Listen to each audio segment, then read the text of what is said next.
آج الحمدللہ ہم سب کی خوش نصیبی ہے کہ ہم خیمہ گاہ امام حسین علیہ السلام پر بیٹھے ہوئے ہیں اور خیمہ امام حسین علیہ السلام میں مجلس اعزا کا انعقاد کیا جا رہا ہے۔ جیسا کہ میں نے عرض کیا تھا کہ مکان کی فضیلت بہت زیادہ ہوتی ہے۔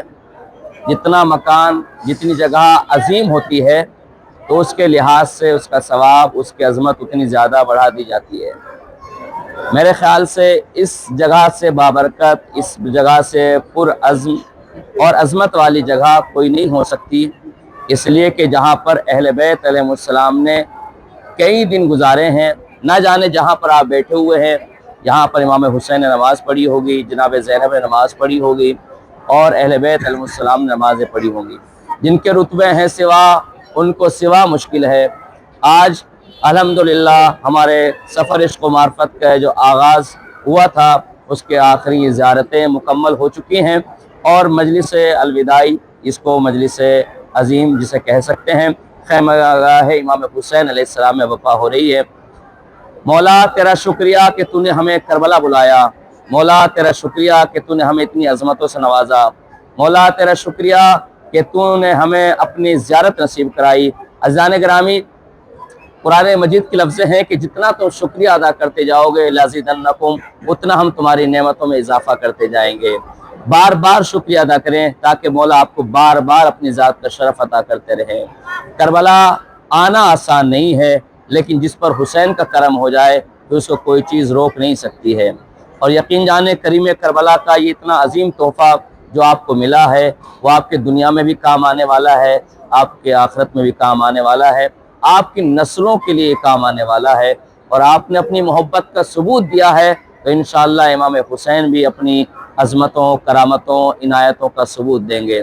شرط یہ ہے کہ خلوص دل کے ساتھ ان کو آپ اپنائیں، اس لیے کہ امام نے فرمایا کونوا لنا زینا ولا تکونوا علینا شینا، اے ہمارے چاہنے والوں، اے ہمارے شیعوں، ہمارے لیے باعث عزت بننا، باعث ذلت نہ بننا۔ تو یہ کربلا آنے کا مقصد یہ ہے کہ ہم یہاں سے کربلائی بن کے جا رہے ہیں۔ ہم کربلا آئے ہیں، ہم یہاں سے عزادار اور زائر بن کے جا رہے ہیں۔ ابھی تک آپ کو کہا جاتا تھا سجاد، لیکن اب جب واپس پلٹ کے جائیں گے تو کہا جائے گا زائر حسین سجاد آ رہے ہیں۔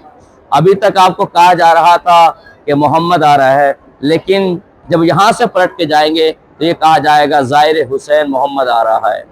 یعنی ایک منصب آپ کے ساتھ جڑ گیا، ایک ٹائٹل، ایک عنوان آپ کو مل گیا ہے۔ یہ کون آ رہا ہے؟ کہ زائر حسین آ رہا ہے۔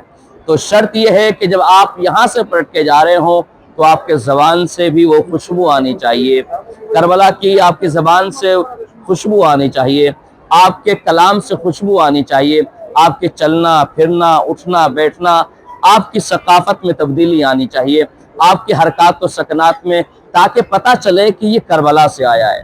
اگر پلٹنے کے بعد بھی ہماری وہی باتیں، وہی لغویات، وہی بیٹھکیں، وہی دستور دنیا، اسی ڈھنگ میں ہم وہاں پر رنگ گئے تو پھر آپ یہاں سے کچھ لے کر کے نہیں گئے ہیں۔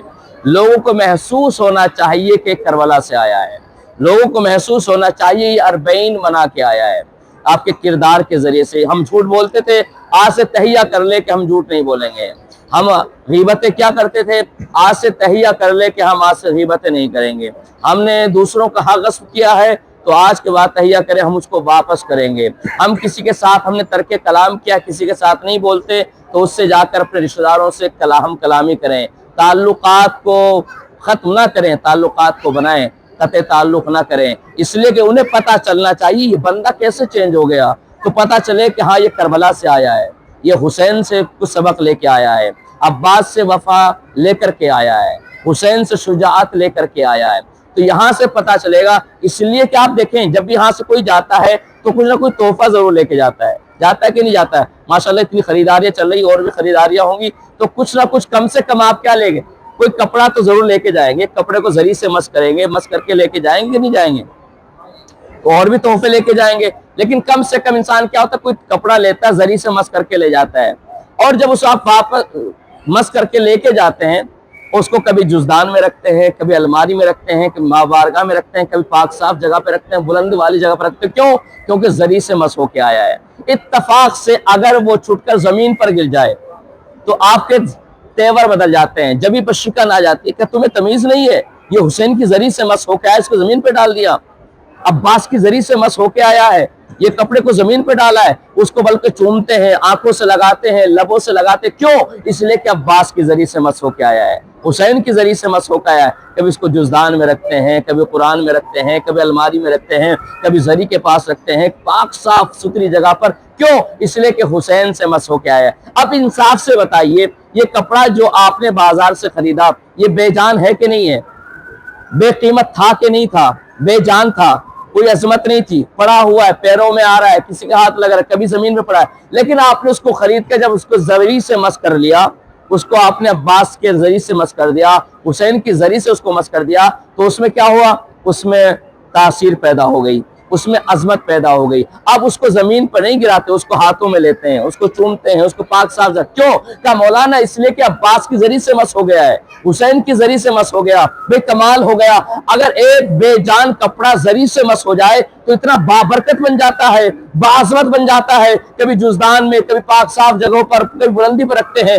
آپ ایک زری سے نہیں، 6 اماموں کی زری سے مس ہو کے جا رہے ہیں، علی کی زری سے مس ہو کے جا رہے ہیں، حسین کی زری سے مس ہو کے جا رہے ہیں، موسیٰ کاظم کی زری سے مس ہو کے جا رہے ہیں، محمد تقی کی زری سے مس ہو کے جا رہے ہیں، امام علی نقی کی زری سے مس ہو کے جا رہے ہیں، امام حسن عسکری کی زری سے مس ہو کے جا رہے ہیں، عباس کی زری سے مس ہو کے جا رہے ہیں۔ جب بے جان بے قیمت کپڑا بابرکت بن سکتا ہے، اس کو زمین پہ گرنے نہیں دیتے، تو خدا را کبھی اپنے کردار کو گرنے مت دینا، کبھی اپنے ظرف کو گرنے مت دینا، کبھی اپنے ضمیر کو گرنے نہ دینا۔ اس لیے کہ حسین کے سے ملنے کے بعد انسان بے ضمیر نہیں بنتا، باضمیر بن جایا کرتا ہے۔